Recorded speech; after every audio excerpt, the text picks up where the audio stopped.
Today, we're diving into something that is equal parts hilarious and a little disconcerting. We're talking about all of the things that people say Gen Z just can't do anymore, like skills that seem to be disappearing right in front of us. And listen, I know not every sweeping stereotype is true or applies to everyone, and every single generation is shaped by the tools that they grow up with. We all lose skills. We don't need them anymore. I get that. But I cannot get over the fact that there are people walking around right now who do not own music, like at all. It's just floating around somewhere in the cloud, inside of an app, dependent on having Wi-Fi and a subscription service and probably vibes. So, yes, we are going to give a little bit of a hard time to Gen Z today. There's going to be some gentle ribbing going on because some of this is just really wild and maybe also kind of smart. Either way, I thought it was super interesting. I think we should be careful right out of the gate because it feels like one of those massive overgeneralizations that's easy to make and not be totally accurate. A lot of the stuff we're going to talk about, people not reading maps, not wanting to take phone calls, not knowing how to fix things, I don't think that's just Gen Z. I think that's everybody. I don't know many people my age who can read a map, and I definitely know a lot of people who refuse to take or make a phone call. If they have a problem with something, they'll just replace it. So I'm less interested in what Gen Z can't do and more interested in what society has just stopped needing people to do. So maybe the better question is, what skills are we actually losing and what are we replacing them with? Well, I'm just going to go ahead and say it. Growing up, I was taught to read a map. I still know my childhood phone number and several other phone numbers. If something got broke, you either fixed it or you called your dad, and he did. And you talked to them on the phone. I know every generation does this. Look at that next one and think, how do they even get to work? And without GPS or working from home, this might be a bigger issue, but I'm curious. Is this really a problem or is it just a different way of doing life? And it is a little funny. Some of these things that were just commonplace being so far out of line for another generation. Welcome to Two Millennials and Mom. I'm Callie. I'm Cole. And I'm Mom. So I saw on Instagram where a teacher brought in a whole stack of atlases and handed them out to his high school class and gave them like, you're here and you need to get to there. And it was hysterical. I mean, watching these kids who'd never looked at a map before, it was pretty funny. So it kind of got us talking about all of the things that are different. Callie, when was the first geography class you took? 5th grade. I was memorizing states and state capitals in elementary school. That's barely geography. That's not world geography. Okay, in middle school, we had world geography, we had Texas history, and we had U.S. history in each of the subsequent years. Okay. I We didn't took have any lots of of- those until high school. Like in the state of Texas, when I went through school, none of those were really mandated courses until sophomore year. Such a young little whippersnapper. I But if mean, I handed you a map, you could read it, right? yes. I guess it Do you depends know on which what way kind is of map. north? Because there are I lots can of different figure it out. kinds. There are lots of different kinds, but let's say it's a road map. I look at a road map every So- day. I just look at an automated road map that tracks where I am for me. I have a mental map. I call it my mind map, where I am looking at a physical and or digital map, but I then memorize it so that I can see it in my brain so that I know how to go and how to navigate through around to various places. My So one Not in at all how Houston that is works for me. So many times she said, this is the loop.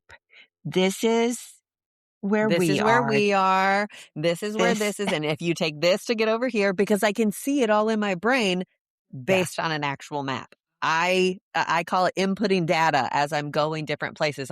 I'm not saying, okay, turn left in 200 yards. I'm looking at the bigger picture so that I can put myself in reference to all of the spots that I do know. That's You're north not of this. recalculating. Do y'all even remember that? The first GPS would say recalculating. Reroute. Now they Garmin. just flip it over. Yeah. Yeah, it was a Garmin. Tom. It's still funny. I mean, when you stop and think about these things, like I also read an article the other day about Gen Zs are buying custom watches or fancy watches, expensive watches, but they can't tell time on them. They're not wearing them for the benefit of telling time because they don't know how That's to not read new to Gen a Z, though. face. That's Half true. of my generation can't read an analog clock. What? Seriously? Yes. Okay, it cannot be half of your generation. Well, that's half of your generation, too. That's what I'm saying. That's why it cannot be half. There's no way. And I'm going to start taking a maybe poll. they Are can you a now millennial? because Can you they read a got clock? those nice watches and they wanted to figure out how to make them functional. But a huge portion of the kids that I went to school with, we had those big analog clocks on the wall, and most people couldn't read them. How did you know when you were getting out for recess or out for the day?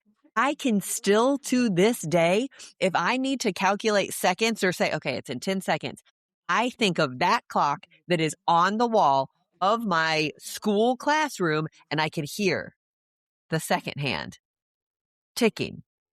Every room in the school that I went to had a digital clock. Really? Fine. Not half of the generation. Maybe the tail end of you young little whippersnappers, but not half. I refuse to accept this. Can you imagine? Hold on. Can you imagine, like, what other possible pieces are there that you could have on your body that you have no concept of what it is actually, like, how to actually use it, but you carry it, have it, use it without using it? You don't know how to use your phone?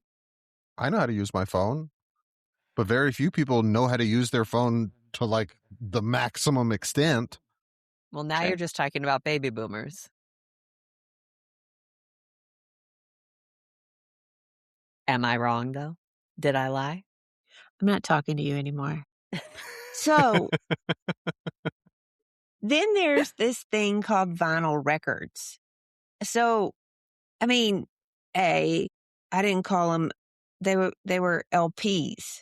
I didn't call them vinyl records when I was growing up. And we've talked about it on this podcast that, I mean, Saturday morning, my mom put a stack on the stereo that y'all don't even know what that is anymore. It was a big piece of furniture that had a turntable inside it and speakers on the side. And she would put a stack of records on. And as long as the records went, we cleaned house. And now you guys, you and that younger generation are collecting vinyl records, but it's not really for the music. Bullshit. Of course it's for the music. Yours is for the music. No, in fact, number one, you're sitting here, you guys don't know what that is. I had one. First and foremost. Like I have at one. my feet right now. Yeah, I have vinyl records at my feet. Right, not one or two or six, dozens of vinyl records. And I also have a rule that when you take the time to set up a vinyl record to listen to it, you do not pick and choose which songs you listen to.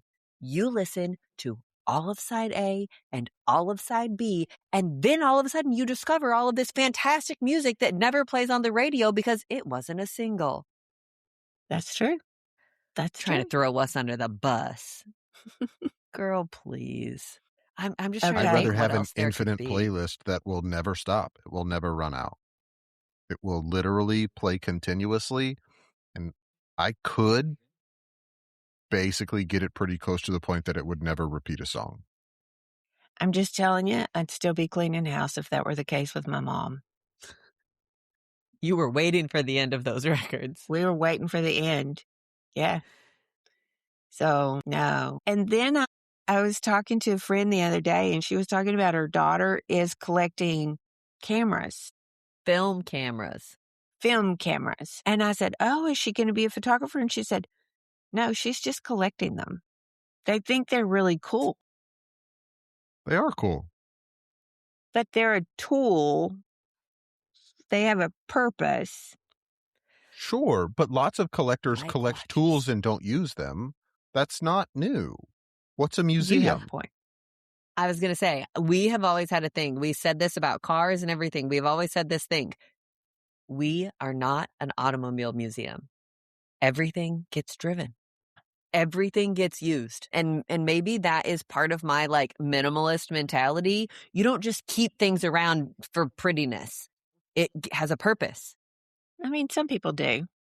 Some I people just just thought it have was really collections of funny. things. She has and I don't think there's anything no. wrong with that. And it's not new or weird.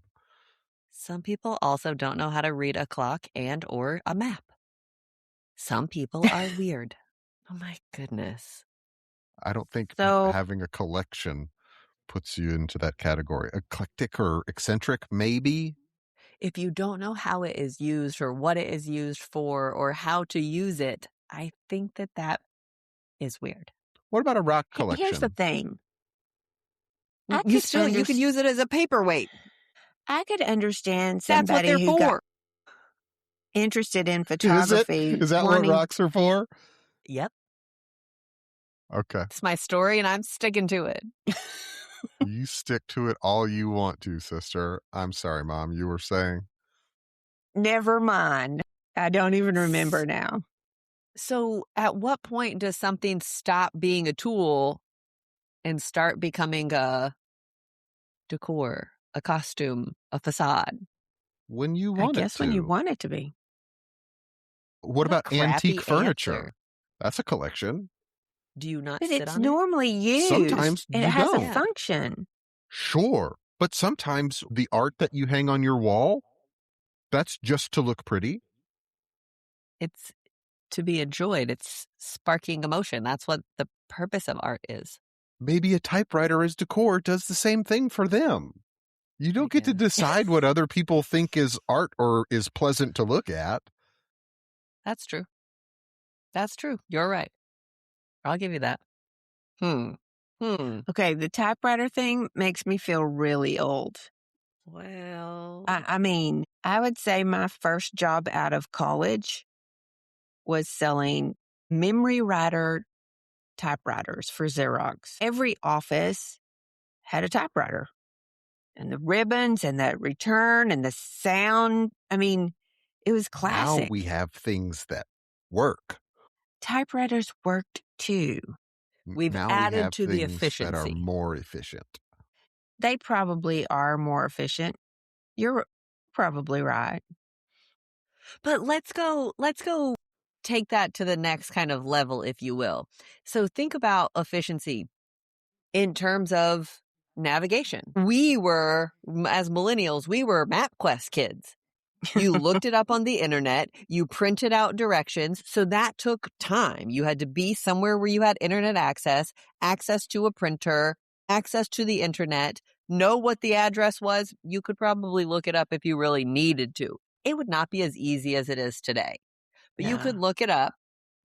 Worst case scenario, you used the phone book, but you could find the address, put it into MapQuest, print it off, and then you have to drive down the road with this piece of paper that you're reading and navigating by. You took a Chewy with you so they could do it for you. A what? A Chewy, a co-pilot.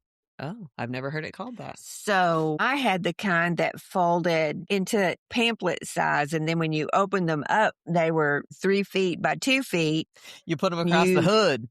Yeah. And you're right, because somebody was there to read it and go, okay, we're going to, take 75. And it wasn't like, oh, you've got 10 miles to go, because that wasn't really, the mileage was between dot to dot. That could be 2 miles. And then the next little section could be 5 miles. And the next little section could be another 5 miles.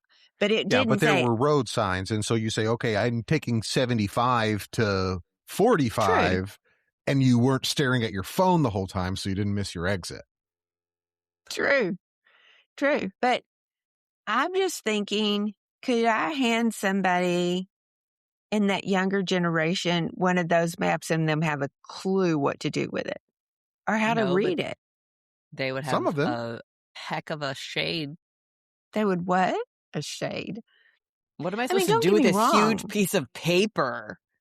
Look, I mean, there was no, hey, I'm looking for a restaurant here that serves Italian food within 3 miles of me. None of that was going on with my little paper map or my big paper map. So we've come a long way, baby, but it's still kind of funny how different it was in not that long of a time. And what really makes it funny to me is when you think about people that have no concept of anything different than the GPS on their phone. I mean, you talked about a Garmin. That was a big deal. That was a Christmas present I got one year from my office, and you plugged it in and you had to update it every year. But it was basically what you have on your phone now, but it was a little, It was not basically what we have on our phones now. It was significantly less substantial. well, yeah, but it still told you how to go. You But it got didn't tell directions you from it. the real-time traffic, and it didn't tell you the speed limit, and it didn't give you No, alternative routes. Yeah, but we don't know no. nothing about horse and buggy either. I True. do too. I've been in Central Park. I know about horse and buggies. Okay, so you know it as a novelty, not as your daily drive. True. I It's mean, not I've your been to commuter. Pennsylvania too, where they have horse and buggies. Did you use it to get everywhere you were going in Pennsylvania while you were there? No, we pretty much just drove past them and waved. Can you I So mean, imagine a you know it horse y'all. as and a buggy novelty. traversing like down the street in front of a Starbucks or an Apple store? That Probably. would be a funny juxtaposition. Yeah. I mean, there's a convenience there, but there's also the reliance that's there. And it's not Gen Z. That's not unique. All of us do that. I mean, Cal, I've been riding with you and it kind of tickles me that you have a map going regardless of where you are. If you've been there before, or in fact, Monday night we were going somewhere and it gave us different directions than what we normally take. And we were both like, why is it taking us that way? We've never been that way. What goes that way? And we Because had it to, has so much more information that we cannot access in real time. I can't go and look and say, oh, what's the traffic on all 5 of the potential routes? But Google can. yeah, And I have that map going because, again, I'm inputting all of that data. Where does that road go? I don't know. Let's go see. This is where it says it goes. Can I use this in the future? And how often, as we're driving around, do I zoom out to look at the big picture to see the whole thing? yeah. Because I'm adding all of my reference points. Callie, the map cyborg. There was no zooming with it. Sure there No, was. but I It's would called a keep it magnifying glass. unfolded. Yeah, you could fold it in certain ways so that, where I'm you wanted. pretty sure Papa drove around with maps and magnifying glasses so he could read the maps. Oh, yeah. That would not surprise me whatsoever. A more traditional zoom. Yeah.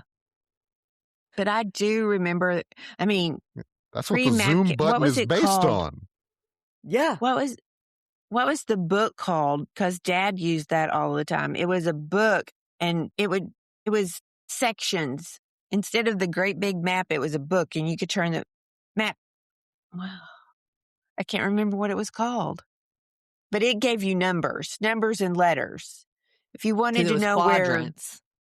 I'm yes, going if to you wanted zoom to, in to quadrant Sectors. A4. Here's the yeah. A4 quadrant sector. And where you printed off MapQuest directions, he would copy that page out of that book that would tell him. But everybody had them because that's how you got around. I mean, and so here was one for Dallas and the Metroplex. And if you wanted one for Oklahoma City, you had to go buy one for Oklahoma City. I mean, we've all changed. There've been improvements. I go back We'll to take the this one. efficiency of it all. Yeah. Like, we are wasting less paper, less resources, less time. Everything becomes so instantaneous on your phone. It's interesting. It is. It's kind of funny. Okay. How many phone numbers do you know off the top of your head? Dozens. I can tell you our old home phone number. I For can a tell you house that we haven't lived in, no one has 20 lived in years. or had that phone number in 20 years. Yeah. No problem. In fact, I still go to like CVS or something and I still use that phone number because that's where all the rewards are. Whoever has it, thank you very much for allowing me to use it. I wonder if somebody does have it. I don't know. We should call it. We should call that number and see who answers. Hey, we this used to is my have old this phone phone number. Do you mind if we come Yeah, inside? and you don't anymore. Why are you calling me? Y'all, Your I'm going to call have to cannot call be that number. completed as dialed. I'm gonna use Callie's phone and call that number. But I'm really serious. I mean, like, I know both of your numbers. Mhm. I wouldn't have to look those up. I know them. I know Dad's number. Callie, I know the number that I grew up with too, so I get more credit because that's been a longer time that I still know what that Yeah. phone number was. For sure. For sure. Yeah. So I'm not telling you. your phone number has been the same forever. My phone 30 number has been the same forever. Callie's phone number has been the same forever. But a lot of my friends change carriers regularly. They because get you new used to phone couldn't numbers. transfer your number. Yeah. So that's a lot less common. And the not remembering phone numbers, again, not a Gen Z thing. That started with us. No, I think your dad would agree with that there are numbers that he doesn't have. In fact, we were talking about this earlier today, and it was really funny because we would go, What's somebody so-and-so's asked me what number? his work number used to be. And I thought, and I was so surprised that I got it right, that I did remember that one. But I mean, Like, I'll probably have to there's a try a lot of couple times, numbers. but I could get Shauna's. I may be able to get I don't know if I Dad's. could. I know I can get the two of yours. I know mine. Again, it'll probably take me 2 tries, but I could probably get RT's. But their number is like 2 digits off from mine. Yeah. Do you know Nathan's? I've never had to punch in Nathan's phone number after the first time I saved it to my phone 20-something years ago. Yeah. I mean, but also think about it. Cole, at what age did you get your phone? I think I got my first one in 8th grade. So you're 13, 14. 13, 14, yeah. So I'm thinking about Gen Z today who they never went without one. There was always a repository for all of that data and information. They never had to say, shoot, what's my home phone number again? Well, I mean, It and let's makes be honest, me wonder. when we were kids, the school had it on file. It's not like you couldn't get it. Yeah. Here's the question, and I think both of you did this. One of the first things that I remember being taught at school was to know your home phone number so that you could, if you Most people needed don't it. even have home phones anymore. No. Well, this is true too, but which makes it harder. I mean, I had one number to learn. If I'm a kid today, I've got to know my moms and my dads and my stepdads and my stepmoms and my brother, my half brother. And so whose number would you learn? Just your All mom's. of whom are Duh. changing just because the carrier changes because they've moved on to a different. I mean, like, it's constant data inputs and data dumps that nobody can keep up with all of that. Okay, I'm going to confess something. Y'all are going to laugh at me. Ready? Probably. Do you take numbers out of your phone? No. No. See, I have a dead list. People, Like actual dead. Why? People who died. Because you Do you don't think they're take them gonna out of your call? phone. No, but I don't take them out of my phone. Nobody So- does. And don't here's take the them deal. out. if I've got that number, most likely I've got, this is their husband's name and this is their children's name and this was their date of birth and this is where they lived. So Not a chance. You're lucky if I even have your first and last name. Yeah. I have everything in there that I know about you. If you look at my friend Creepy. Gail's, I have her parents' address in there and information about them.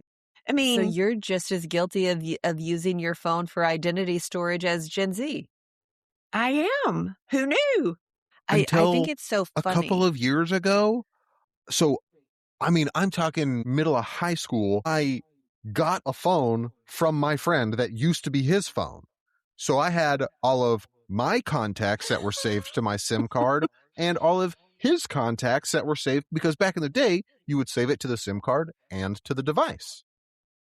So it joined some of those numbers and it didn't join several others. So his mom was under mom and my mom was under mom. So again, until like 2 or 3 years ago, I'd be driving and I'd say, hey, phone, call mom, and I'd get Laura.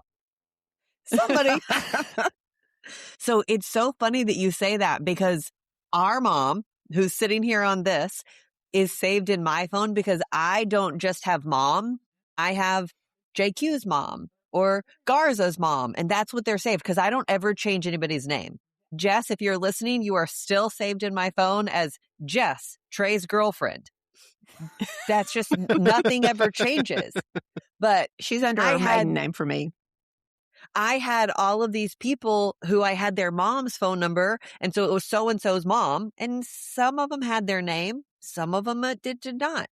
It's not always Rhonda, Haley's mom. Sometimes it's just Haley's mom. So still to this day, if I am trying to get my phone, my voice to recognize who I want to call, it's saved as my mom. And so it will say, hey, you got a text message from my mom. And hey, I'm calling my mom. Mine is number because one. I wanted it to be ICE, clear. mom. It said, which one do you want? And I was like, my mom. And it was like, okay. What did you say, Cole? Mine is one ICE mom. So you're the top of my phone book. I'm so touched. You're also my in case of emergency. It's not for you. It's because if someone finds me in a ditch somewhere, it's going to be easy to contact my next of kin. Sure. Oh my God.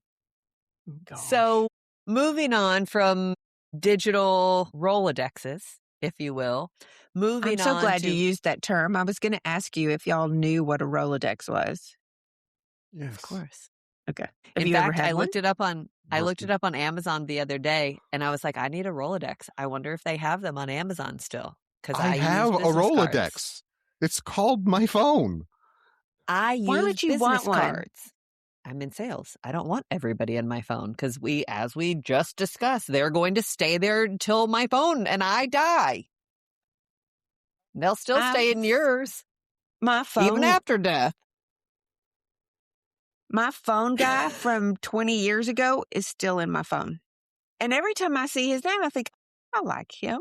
I miss him. I wonder if what he's doing now. Yeah, when I was in charge of getting everybody mobile phones at the office, we had a corporate account. And so I would call my phone guy and say, you had that hey. one flip phone that had Snake on it and it had like a replaceable shell. Yeah. That was Blackberries and everything, you guys. That was not a Blackberry. That was pre-Blackberry. It was a flip phone. Yeah. Yeah. I'm sure it's still around here somewhere. Where were you going after I interrupted about Rolodexes? So one of the things that I thought was so interesting, I have a couple of friends who are Gen Z, and if you were born in 2000 or beyond, like 2000 forward, they don't teach cursive in school anymore. Why? They teach them We've had to this sign conversation their names. before. Why? Everything is DocuSign. It's all digital. Do you remember letters? Like I saw somebody the other day, they had taken their mom's handwriting and put it a tattoo. as a tattoo of like something to remember their mom by. And I was like, oh, if we do everything I actually DocuSign, like I'm that. not putting my mom's DocuSign shit on me. Like, there's no way. We're Okay. losing an art form. Your dad, who is definitely not Gen Z, didn't write in cursive. The only thing that he did in cursive was his name, but he printed everything, generally all in cap letters. Same. He was more legible that way. Same. Yours has never been legible, Cole. Yours has never been legible. Do you No, remember that Cole, time yours you is- were trying to imitate Hey, mom's signature? Can I tell you a secret? Mom's isn't legible to anyone but you two and Dad. That So is that's 3 out not of 4. true. Ancients, Yeah.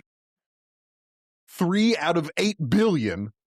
That Okay, is hold on. so not If true. there was a contest and we took a poll as to the quick brown fox jumps over the lazy dog via Cole's handwriting and via mom's handwriting, yours is going to lose, Buddha. It ain't gonna come out on top here. I'll take you up on that bet. Okay. I've got an office full of people tomorrow. Okay. We'll write it. We'll get off of here. We'll write it. I guarantee you they can read mine. A, because they're older. You don't have any Gen Zers in your office, do you? Mm-hmm. Oh, you do? Oh, this will be interesting then. This will be Oh, fun. yeah.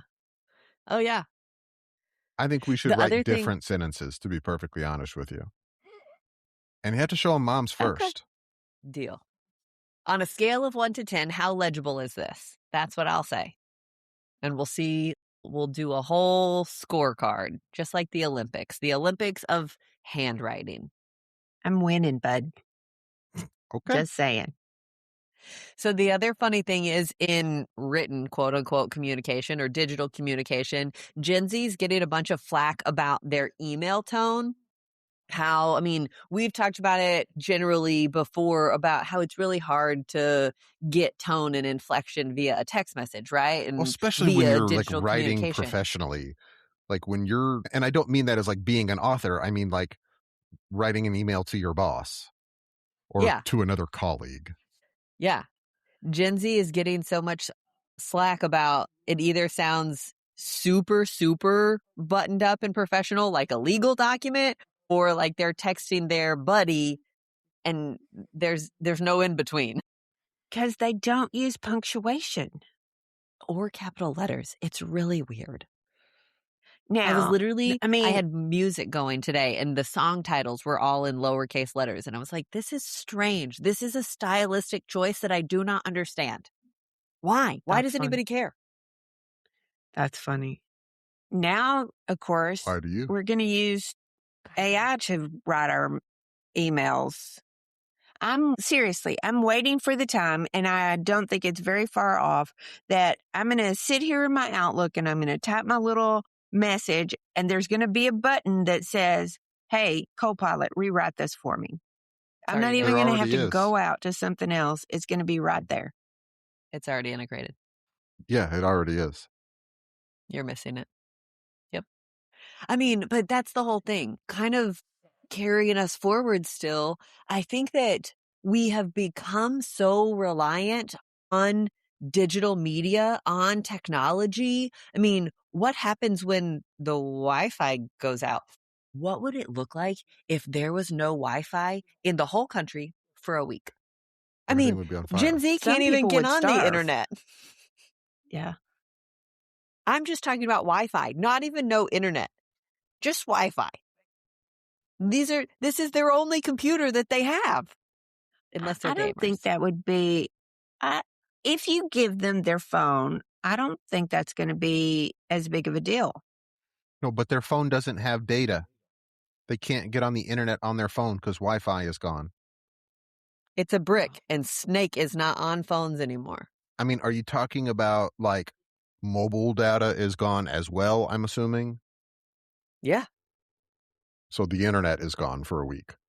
I mean, if you have a wired connection, you can get on the internet. Can you imagine how flooded libraries? Would they even know to go to libraries? Well, I mean, I think that's what we saw with COVID when kids were trying to figure out.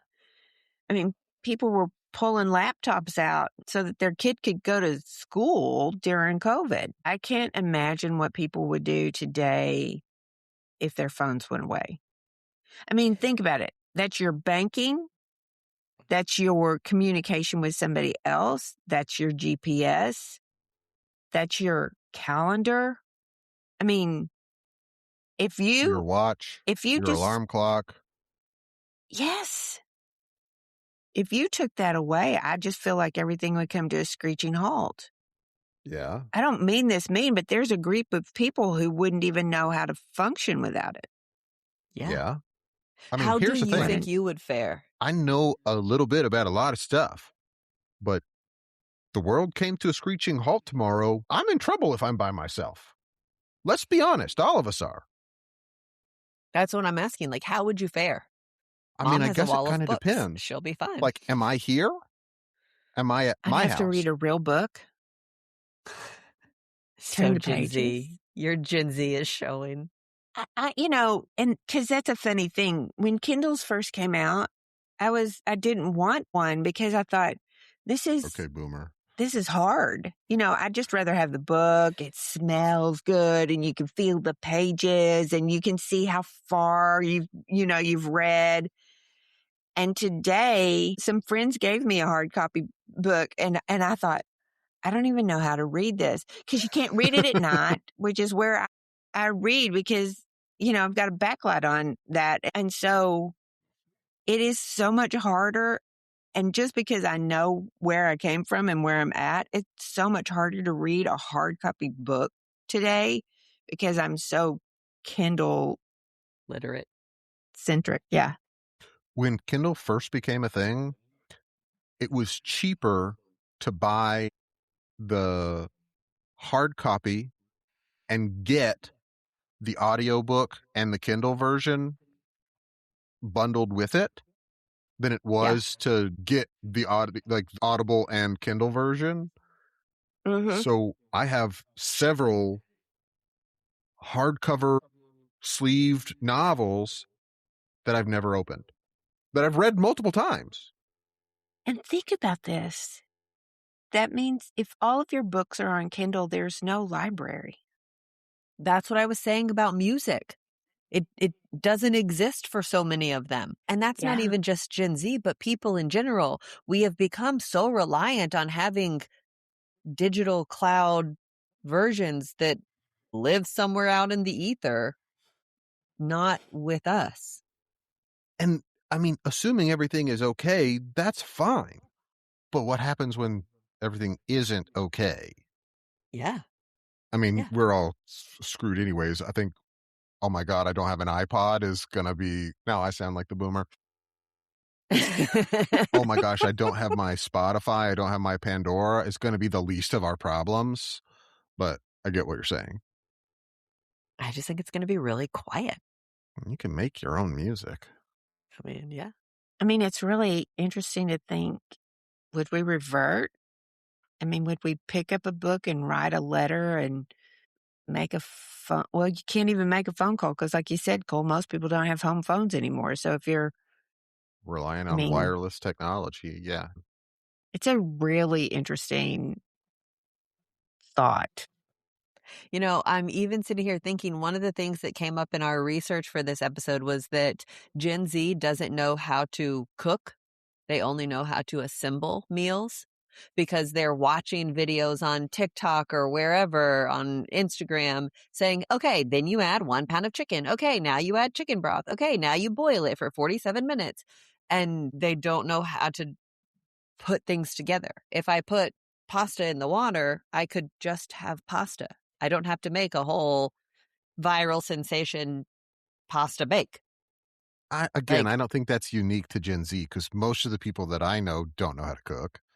I think that it is more consistent in Gen Z and the tail end of millennials because of the access to social media and because of the reliance on that being the methodology by which so many of them have learned how to cook. Whereas, I mean, I remember going through books, paper recipes. Mom has made recipe books and cookbooks and things like that. We have several people in our family who have made, hey, this is my recipe, my version of X. I'm going to pass it down and share this with you. And that is important. It's not just, here's a link to a video of somebody else making it. Go do it yourself. Like, I just think that it's a different mentality. You just stop and think about that. I've had that lasagna recipe since I was in probably middle school. That's our favorite recipe. And can you imagine keeping something on your phone or finding it in the cloud that many years later? Well, yes, I could do that right now because I've saved the photo where you sent me a picture of it and I can just type lasagna and it will pull it right up. But it hadn't been 50 years either. No, but it's been a solid 15. You think it's been that long? Oh, wow. Yeah. Yeah. I think that's really interesting because I just think I grew up learning how to cook, from my grandmother. I mean, everything comes in a wrapper with instructions on it or is frozen. Or you get Yeah. it shipped by the case to your house. All you have to do is add hot water. Yeah. Or you call somebody to deliver it. I And you mean, finance your Taco Bell. God. What? Oh, yeah, no, that's the thing. People are financing fast food. I gotta go. Like, what is even happening? Oh my God. It's not just Gen Z, I'm telling you. It's not just Gen Z. I mean, I know that they're getting the rap for some of this, but it isn't only unique to them. I mean, is that a lack of financial literacy, no matter the generation? Yes. Yes, definitely. And it may not even be a lack of financial literacy. It may be a combination of a lack of financial literacy and a lack of financial resources. I mean, But but you're still paying for that. you're paying more for it, That's my point. just less upfront. But again, it goes back to the boots example that we've talked about in the past. It's more expensive to be poor than it is to be wealthy. Oh, for sure. For sure. That's true. That's true. Let's flip the script here a little bit.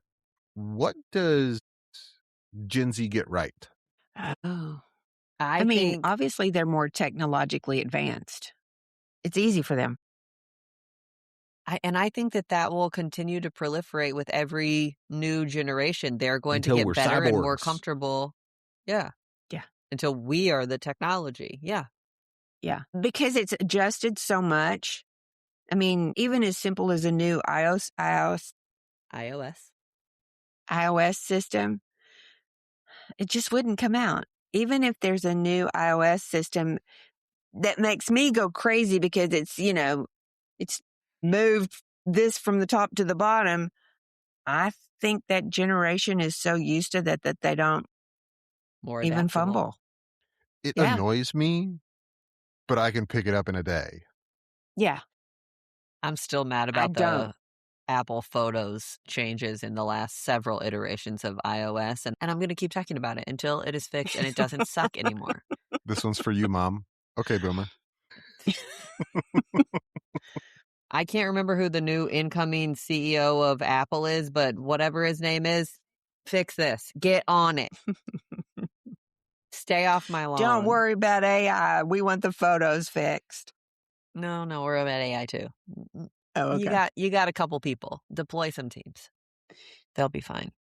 I also think, Cole, going back to your kind of original question in this, I think that, and I hate to put this as a positive, I think that Gen Z especially has become very, very good at marketing themselves. I was just about to Very say, I think they're better at quickly. networking.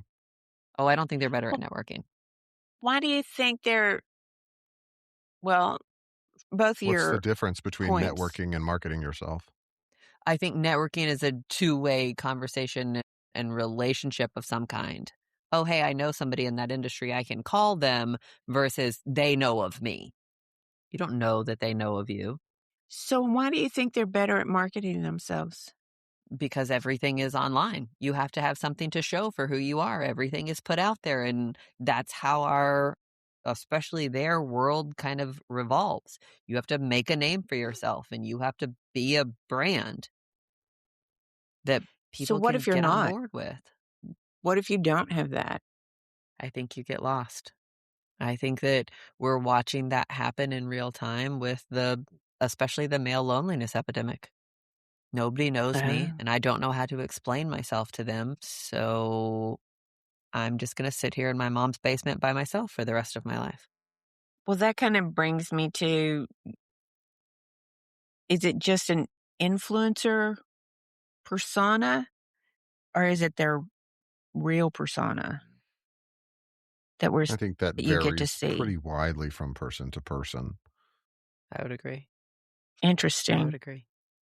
I also don't follow a lot of Gen Z internet personas, so that could Yeah. just be pulling that out of nothing. But What about multitasking?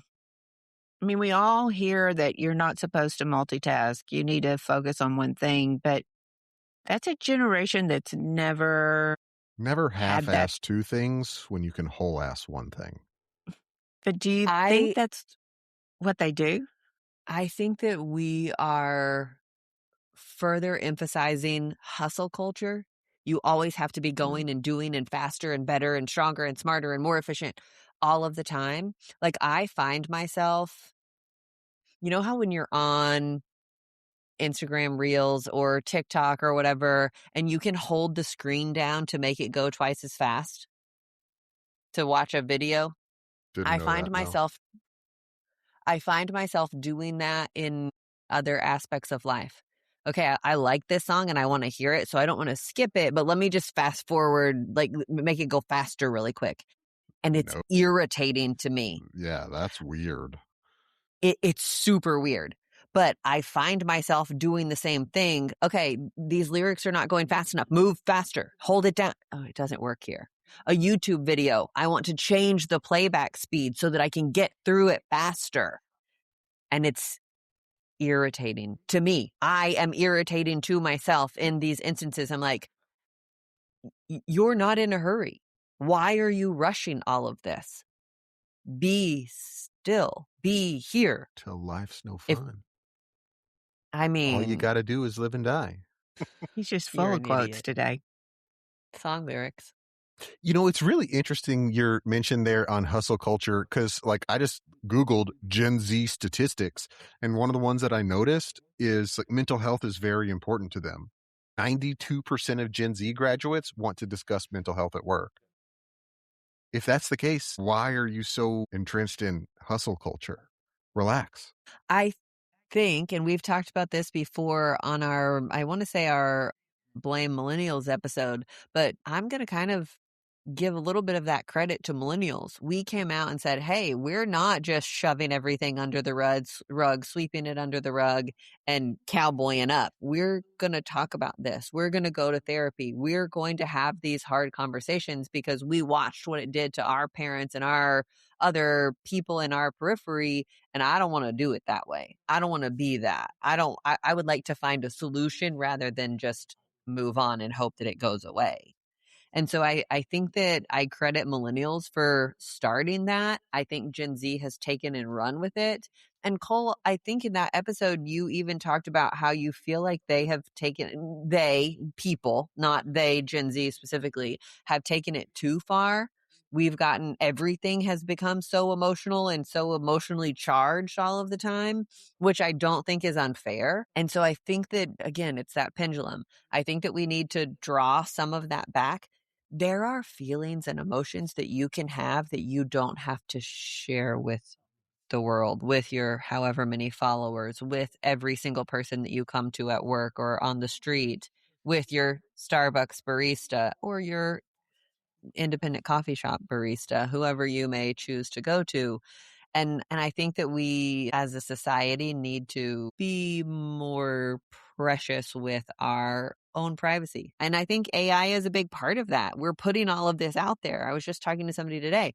We have chosen convenience over any type of privacy or security. And I think that it shows.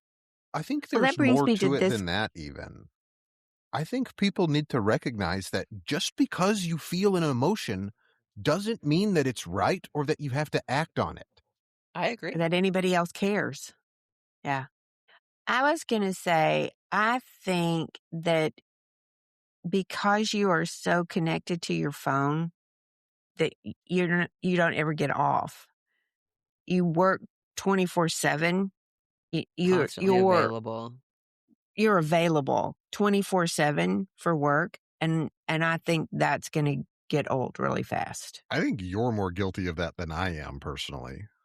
Yeah, I think there've And been some maybe times in I'm my life. lucky and work in an industry and for a company that is pretty strict about that.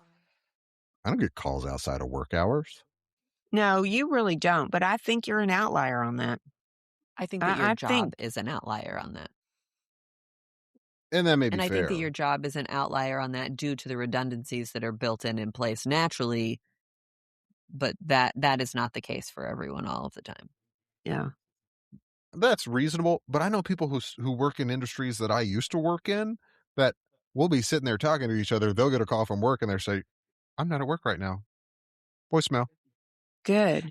I Yeah, and I I think that's a think that positive thing. I agree. yeah, I think that goes back to that enforcing your personal boundaries to Mhm. maintain your work-life balance that, sorry, mom, but baby boomers really sucked at.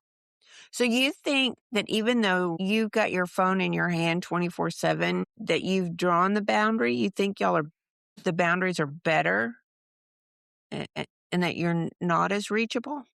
When it comes to my relationship with work, yes. Yes. Mm, My phone has interesting. very little to do with my job. Very little. Like I hit a button Yeah. on it that says, "Yes, it's me" when I'm logging in. It's an ID verification tool more than it is a communication device with my employer. Yeah. And I will say mine used to be, I felt like a direct connection to my employer, and it hasn't been in a couple of years. Yeah, that's a good thing. Now, Mm. I've also worked a job where I was on call, and that sucks. Yeah. But it was also a job that was a little bit of an outlier because we were 8 days on, 7 days off. If you Yeah. called me on those 8 days off, good luck. I think that Speaking puts of us in the phone calls, process. Call your I mom. you've you've mentioned this before, Cole, that you have people who don't make phone calls. They don't Oh, answer them. They don't make them. They're going to text. they don't know what to And say. is that a Gen Z thing? No. Most of the people that I know that are bad about it are elder millennial. I call them on the phone just to make them uncomfortable. You're such a Like, brat. like they literally put it in their voicemail box. "Hey, if I don't answer, it's just text me." And I'm like, "No." And I'll just keep calling until they answer. You're such a shit. Yeah. Pick up the phone. I need a 10-second conversation with you. I don't want to wait 45 minutes for you to text me back. I need an answer right now. Answer the question, and we'll go on about our days. I I have can't found imagine not having phone calls. that kind of a weird, less than happy medium here. When I'm sending a voice memo in lieu of a phone call or a text message, I ramble, whereas a text message I can edit Oh, I and ramble in pare text down. messages too. And if I have to go through and I start rambling in a text message and I need to edit, I'm just going to delete the whole thing and not send it and call you. I don't have time to Yeah, sit here on my phone for half an hour while I try and make this perfect text message. I don't take that long, but I think that's because I'm practiced at doing it. Oh, shoot, I just spelled that wrong. Oh, let me fix this. Oh, Hmm. this is superfluous details that nobody cares about, Callie. Delete that. And then you send it. Whereas on a voice memo, okay, so I wanted to talk to you about that. Did I go there? Did I already say this to you or not? Or oh shoot, I don't remember where I was going with this. But so just really quick, it is completely, completely fruitful. So you would go to a text message instead of the voice prompt? Instead of a voice memo, yes. A phone call is fine because I can do that processing in real time. But for whatever reason, because I'm doing it with you versus by myself, not knowing where I went or People that send voice messages like through text back and forth to each other, it drives me nuts. agreed. I was just fixing to ask you if you would ever do that. I Because know I a don't think lot I've of ever people gotten who them. do it, and it just call them. Oddly enough, I don't feel the same way about Marco Polo when we're sending messages back and forth on Marco Polo. Like if it's a video, fine. But for whatever reason, a voice memo, I just But we're not get having all tangled up in conversations myself. really through Marco Polo very often. Okay, so are you ready for a weird thought? Yep. Yeah, give it to me. Okay, so I saw this story on Instagram. I don't have any idea if it's really an actual factual story. I know Callie and I both cried through it. No, tell the story. Tell it. Well, I'm sort of going to because it stuck with me. I said it was about a guy who was working at a grocery store late at night, Marcus. a market, and people were Marcus coming. was his name. His name was Marcus. His name was Marcus. Gosh, do you want to tell the story? No, please go ahead. Okay. We asked him to, and he Shut up. said no. That's right. Okay. So this guy, Marcus, was working overnight at a store. And this guy came Or in. coffee shop. My gosh. She's going to delegate this to you, and you're going to have to tell the whole story. It's And true. she's still going to cry through it. Nope. I've done it twice now without crying. Anyway, shut up, Cole.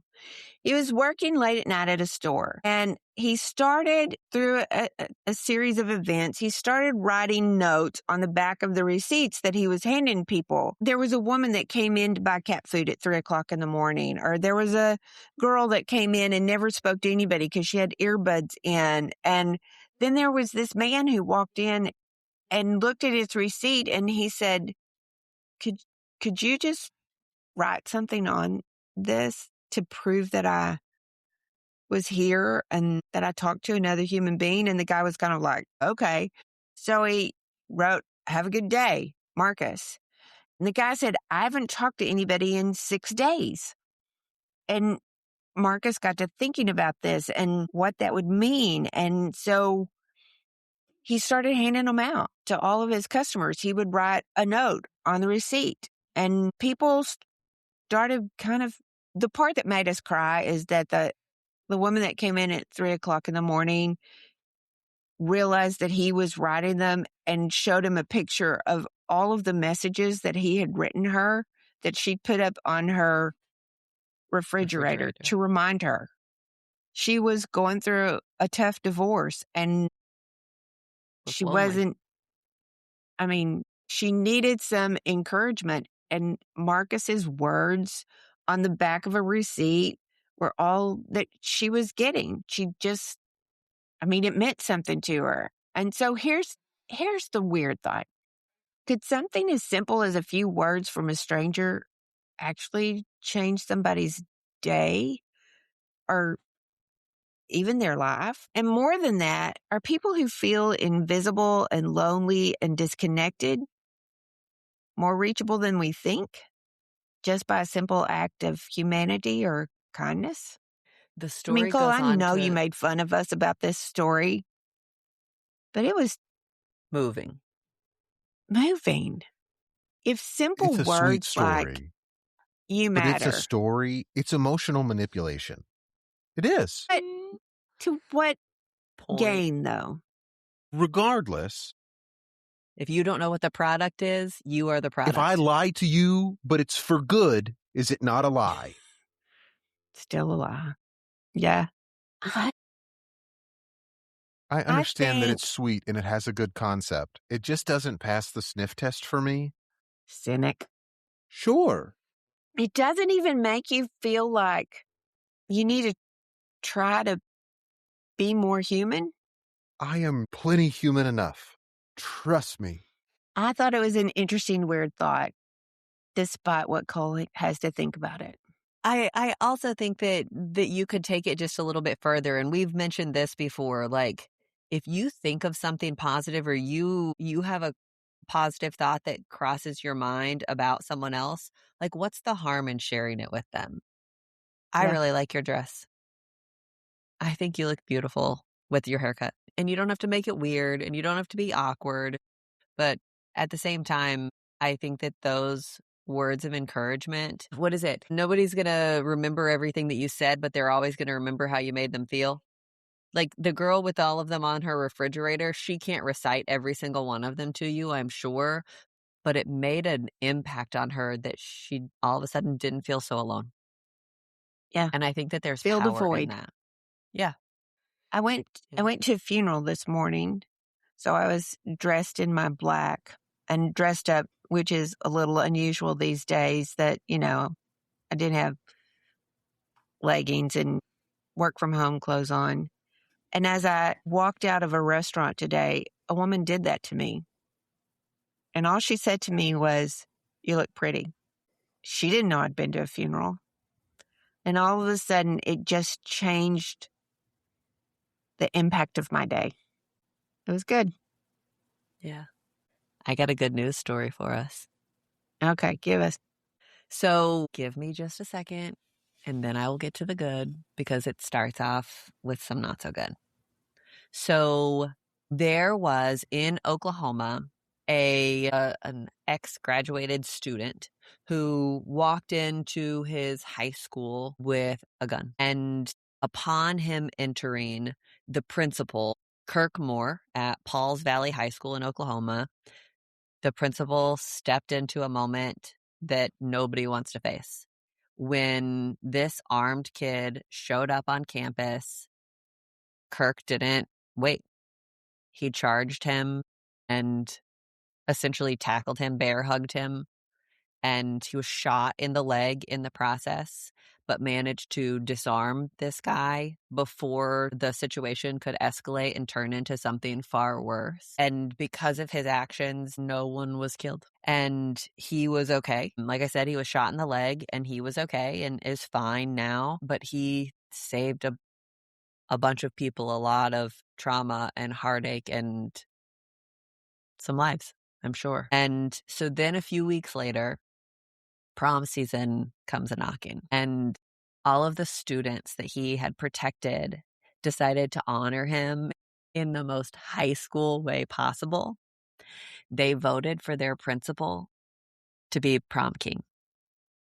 So you have this moment of pure crisis, adrenaline and fear, life or death decisions, and then you move into a decorated gym and probably some booty rap playing and a crowd of teenagers cheering on their high school principal as they crown this man who literally took a bullet for them prom king in high school.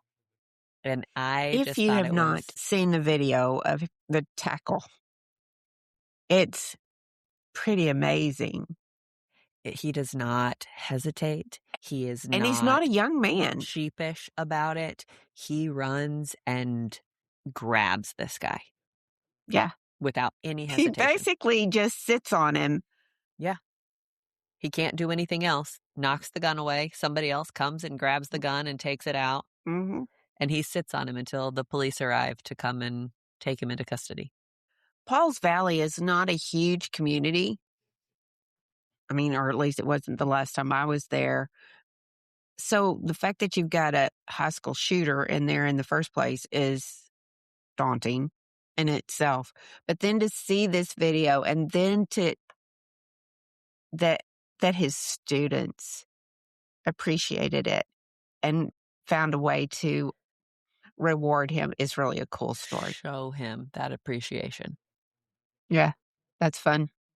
I like also it. sit here and think about and maybe I'm weird, but I don't remember who was or wasn't voted prom king and queen in my high school or anything like that. But I'm pretty sure that these kids are going to remember who was voted prom king for a really long time. I think you're right.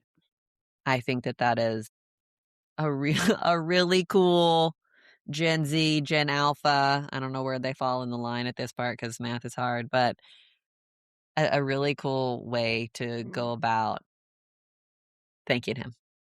Cool story. So Yeah. I like it. So hats off to you, Kirk Moore. Mm. I hope there are more people out in the world that are exercising the bravery and creating safe spaces for people to exist in. Love you guys. Love you guys. Love you.